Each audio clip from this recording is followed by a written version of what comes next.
आश्चर्य होता है। ये वही राज्य है और ये देश वही देश है जिस देश में वक्फ के नाम पर लाखों एकड़ लैंड कब्जे की गई है।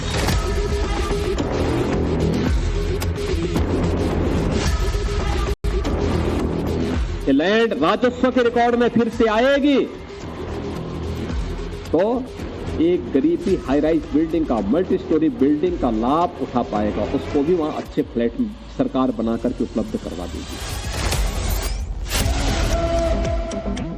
वक्फ का दावा है कि यूपी में उसकी 1,24,720 संपत्तियां हैं, मगर योगी सरकार का कहना है कि यह आंकड़ा महज 2,963 है, यानी 3,000 से भी कम प्रॉपर्टी वक्फ की है। बाकी राजस्व विभाग के नाम है। तो क्या सरकारी दस्तावेजों में मौजूद 1,21,000 जमीनों को वापस पाने के लिए योगी ने पक्का इंतजाम कर लिया? अब वक्फ बोर्ड के नाम पर जमीनों पर कोई डकैती नहीं डाल सकता है, लूट खसोट नहीं हो सकती है, चौराहे की जमीनों पर कोई कब्जा नहीं कर सकता है। ये बोर्ड क्या भूमाफिया बोर्ड हो गया क्या? भूमाफिया प्रदेश में नहीं चल सकते। माफियाओं को तो हम पहले ही विदा करा चुके हैं प्रदेश से, क्योंकि उत्तर प्रदेश में भी लाखों एकड़ लैंड वक्फ बोर्ड के नाम पर नाजायज तरीके से कब्जा करने का काम हुआ था। इसमें किसी गरीब का कल्याण नहीं हो रहा था। नया वक्फ कानून बना, फौरन यूपी में पहली बार एफआईआर भी दर्ज हो गई। बरेली के सीबीगंज में सरकारी कब्रिस्तान को मजार बताने वालों पर शिकंजा कस लिया गया। खुलासे के मुताबिक सब्जे अली नाम के शख्स ने 3 बीघा जमीन पर अवैध कब्जा किया। उस पर सैयद हामिद हसन के नाम से एक पक्की मजार का निर्माण करवाया गया। 24 नवंबर 2020 को चैरिटेबल ट्रस्ट के नाम से दरगाह का रजिस्ट्रेशन भी किया गया। अपनी 4 बेटियों और पत्नी को भी इस संपत्ति का ट्रस्टी बनाया गया। इसके बाद झाड़ फूंक के नाम पर लोगों से पैसे की उगाही भी की जाने लगी। मगर शायद सब्जी अली भूल गए कि यूपी में वक्फ के नाम पर फर्जीवाड़ा नहीं चलेगा। पुत्तन शाह की शिकायत पर पुलिस ने जांच की तो राजस्व विभाग के रिकॉर्ड में जमीन सरकारी निकली। अब इंतजार सुप्रीम कोर्ट के आदेश का है, जिसके बाद अगला एक्शन लिया जाएगा। एफआईआर दर्ज की गई है, जिसमें आईपीसी की धाराएं, धारा 323, 504, 506, 420, 467, 471, 447 और 120B के अंतर्गत दर्ज की गई है। आईपीसी के धाराओं के अंतर्गत ये इसलिए दर्ज किया गया है क्योंकि ये पूरा प्रकरण 2020-21 का है। एफआईआर नंबर 177/25 थाना सीबीगंज में पंजीकृत की गई है। ये तस्वीर देखकर किसी का भी दिमाग कौंध सकता है कि खाली बंजर जमीन में मजार और मदरसे कैसे आए और किस मंशा के साथ बनवाए गए। योगी के प्रशासन ने जैसे ही जांच शुरू की, कौशाम्बी में वक्फ बोर्ड का गड़बड़ झाला समझ आ गया। ग्राम समाज की 98 हेक्टेयर जमीन पर वक्फ बोर्ड ने दावा ठोका और फिर वहां धार्मिक स्थल बना दिए गए। मामला 1946 से अटका हुआ था, मगर अब इसे सरकारी खातों में दर्ज करने की तैयारी हो रही है। चिन्हित किया गया है और एरिया आइडेंटिफाई किए गए, परंतु इसमें जो भी कार्रवाई शासन के निर्देश और हमारे सुप्रीम कोर्ट के ऑर्डर के उपरांत अग्रिम कार्रवाई की जाए। कुछ जमीनें पहले वक्फ बोर्ड में सरकार पास आई, वही हम टीम गठित करके उसका भी हम चेक करवाएंगे और उसके उपरांत जो भी फिर निर्देश आएंगे शासन की ओर से, उसी क्रम में हम कार्रवाई करेंगे। योगी एक्शन में देरी नहीं करते, फौरन अमल करते हैं।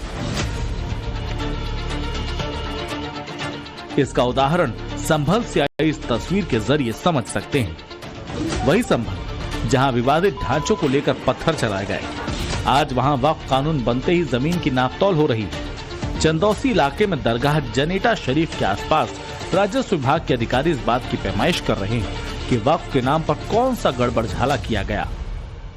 इस वक्त मैं उसी जनेटा गांव में दरगाह शरीफ के ठीक पीछे मौजूद हूं, जहां मेरे पीछे देखिए कि यहाँ पर तमाम जो राजस्व विभाग के जो कर्मचारी हैं वो यहाँ मौजूद है, जिनमें जो है 4 कानूनगो और 15 लेखपाल यहाँ पर मौजूद हैं। और वह देखिए किस तरीके से यहाँ पर ज़मीन की पैमाइश कर रहे हैं। इन सब का कहना है कि पहले यहाँ पे वो जो सरकारी जो ज़मीन है उसकी पहले ये लोग पैमाइश कर रहे हैं, ताकि पता लग सके कहाँ तक क्या कुछ सरकारी ज़मीन है जिसके कब्जे की बात है। आपको बता दें कि जनेटा का जो दरगाह शरीफ है उसको लेकर के प्रशासन ने साफ तौर पर कहा है कि वह ज़मीन जो है वह राजस्व विभाग के खाते में दर्ज है। ऐसे में वह वक्फ की ज़मीन कैसे हो सकती है। जनेटा गांव की इस दरगाह को 300 साल पुराना बताया जा रहा है, लेकिन गांव के ही रहने वाले मोहम्मद जावेद का आरोप है कि दरगाह को सरकारी जमीन पर खड़ा किया गया। इस सिलसिले में सीएम पोर्टल पर शिकायत की गई है। आरोप ये भी लगाया कि वक्फ ने 2019 तक के लिए ही मुतव्वली बनाया था। मामला संभल प्रशासन के संज्ञान में आया तो नोटिस भेजा गया और फिर बीते मंगलवार को एक टीम ने कब्जे वाली जमीन की इंची टेप से नपाई की। वक्फ की जो जमीन है उसमें सिर्फ कारे खैर के काम होते हैं।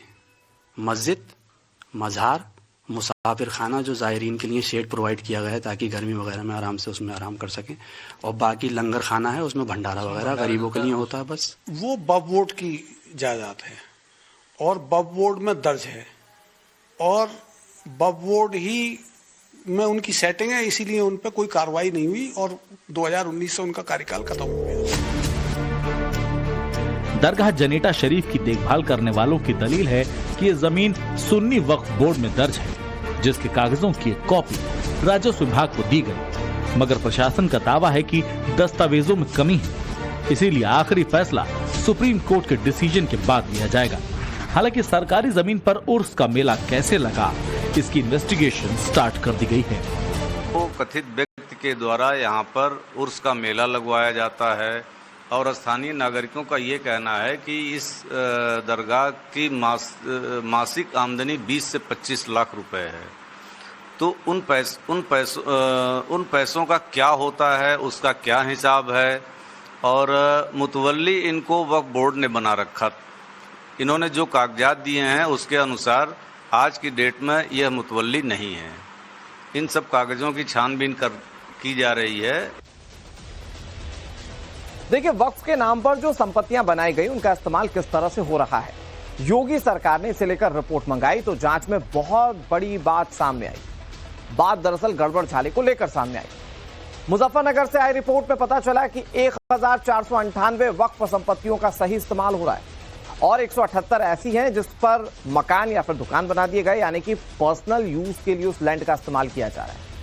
सहारनपुर की तरफ से शासन को रिपोर्ट भेजी गई तो रिपोर्ट में पता चला कि 108 संपत्तियों का सही जबकि 112 का गलत इस्तेमाल किया जा रहा है। ऐसी कहानी आगरा की भी है और यहां तो कहिए कि कहानी और खराब है। यहां वक्फ की एकमात्र संपत्ति का इस्तेमाल सही तरीके से हो रहा है, बाकी की जो 98 संपत्तियां हैं वो किसी और काम के लिए लगा दी गई।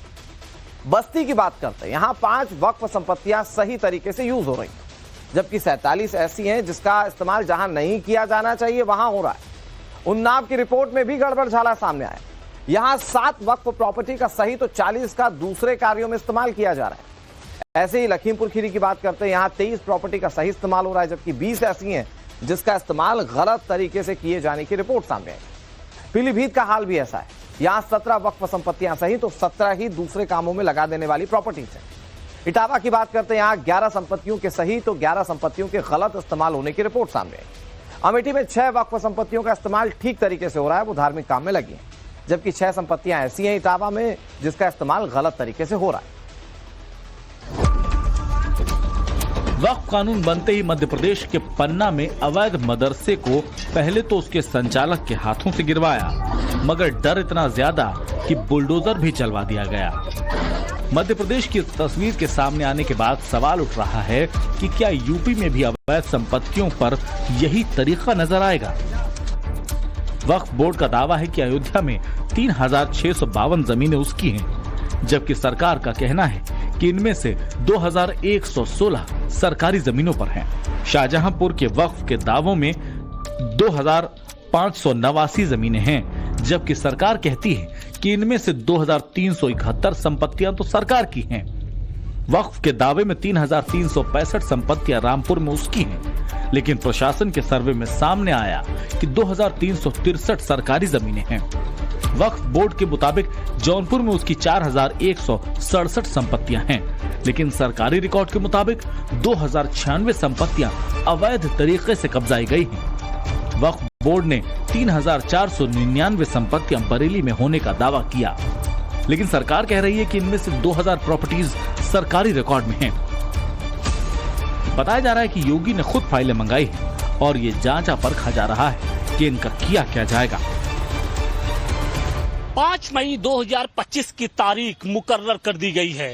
ये वो तारीख है जब वक्फ संशोधन बिल को लेकर सुप्रीम कोर्ट से कोई बड़ा फैसला आ सकता है। हालांकि इस फैसले के पहले ही यूपी की योगी सरकार ने अपनी तैयारियां तेज कर दी हैं। यूपी के अलग अलग शहरों में वक्फ की अवैध प्रॉपर्टी की पैमाइश की जा रही है, सर्वे का काम किया जा रहा है। और इस वक्त देखिए हम धर्मनगरी वाराणसी में मौजूद हैं और वाराणसी में भी 600 से अधिक ऐसी प्रॉपर्टी है जिसे वक्फ ने अवैध तरीके से कब्जा किया था। और इन्हीं में से एक है उदय प्रताप कॉलेज के बीचों बीच बना ये मस्जिद। मेरे ठीक पीछे आप ये देखिए, ये मस्जिद है और इस मस्जिद को लेकर भी लंबे समय से बवाल मचा हुआ है। कहा यह जाता है कि मुस्लिम समाज की ओर से, वक्फ बोर्ड की ओर से अवैध तरीके से इस मस्जिद का निर्माण कराया गया था। हालांकि बाद में वक्फ बोर्ड इससे पीछे भी हटा।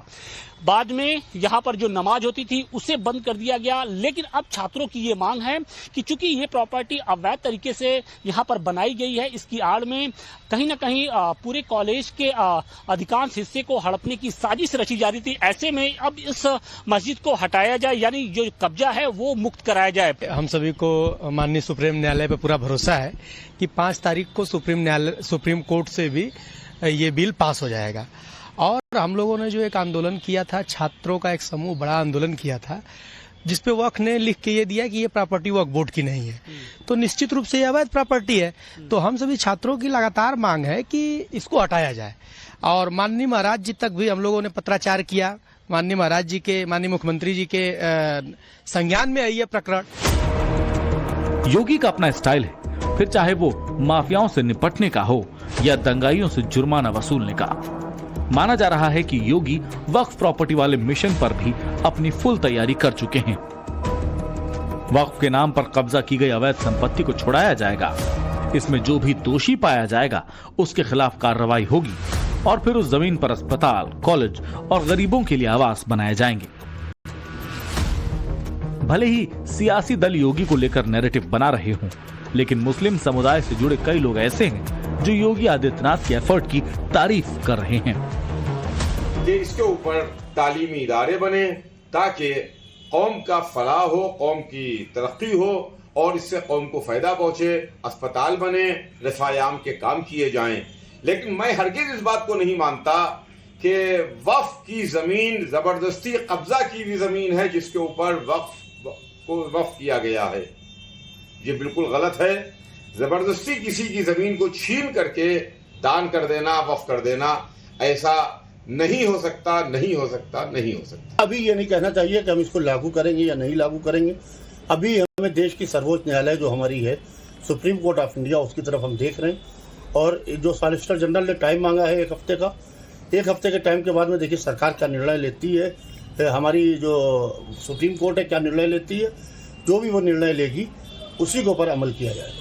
होता ये था कि वक्फ बोर्ड के चेयरमैन, जो लोग भी इस बॉडी पे काबिज होते थे, ये भू माफियाओं से मिल करके करोड़ों की जमीनों को रेवड़ियों के भाव बेच देते थे, खुर्द-बुर्द करते थे। वाकिफ की मंशा के मुताबिक काम नहीं होता था।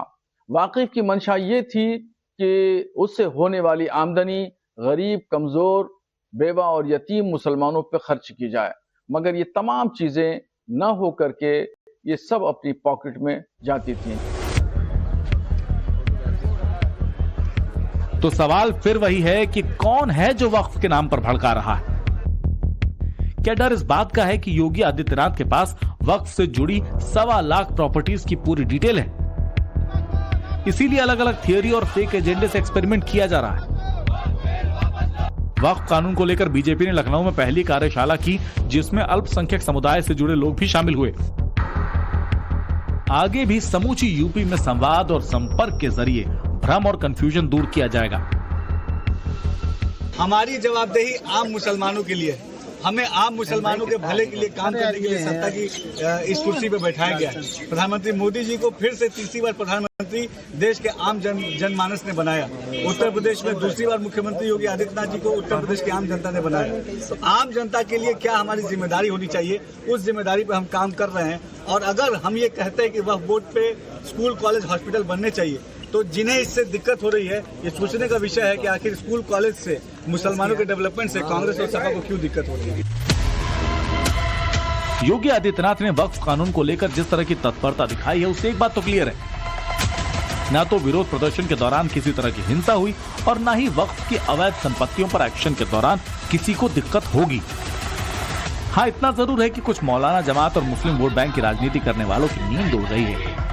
उत्तर प्रदेश में 1,21,000 वक्फ की प्रॉपर्टीज है। 1,12,000 के पास कागज ही नहीं है। वक्फ यूजर खत्म हो गया तो जायदादें कौन लेगा? वो जायदादें कौन लेगा बताओ? तुम्हारे पास लीगल उसके ऊपर इख्तियारी नहीं होगा, कोई भी घुस जाएगा। वक्फ यूजर निकाल दिए। तो उत्तर प्रदेश सरकार ने 78% प्रॉपर्टी 14,500 हेक्टेयर में से लगभग 11,500 हेक्टेयर लैंड सरकारी घोषित कर दी, जिसके अंदर खानकाहें, ईदगाहें, मस्जिदें और कदीमी मस्जिदें 400, 500 साल पुरानी मस्जिदें भी शामिल हैं, उनको सरकारी संपत्ति घोषित कर दी। और अब ये अधिकार चला जाए डेजिग्नेट, इस कानून के बाद डेजिग्नेटेड ऑफिसर के पास, वो तय कब करेगा उसकी कोई समय सीमा नहीं है कि वो कब तय करेंगे। तो ये जो विवाद की स्थिति पूरे देश में खड़ी होनी है, ये बहुत खतरनाक है और ये पूरी तरीके से संविधान के धारा 14, धारा 16, धारा 25 के ऊपर ओवरलैपिंग है। प्रधानमंत्री मोदी ने वक्फ पर जो कदम उठाया, उसके बाद भाईजान की दुकान पर ताला लगने की नौबत आ गई। अगर देश की सबसे बड़ी अदालत ने बिना किसी रोक के वक्फ कानून को ग्रीन सिग्नल दे दिया, तो यूपी के मुख्यमंत्री योगी आदित्यनाथ बेहिसाब दर्द देने वाले हैं, क्योंकि यूपी में 90% से ज्यादा वक्फ संपत्तियां डेंजर जोन में हैं और योगी वक्फ की आड़ में करोड़ों की जमीन कब्जाने वालों पर रहम दिखाने के मूड में हरगिज नहीं। लखनऊ से विनोद मिश्रा, वाराणसी से आशुतोष सिंह और संभल से प्रेरित कुमार के साथ ब्यूरो रिपोर्ट, टाइम्स नाउ, नव भारत।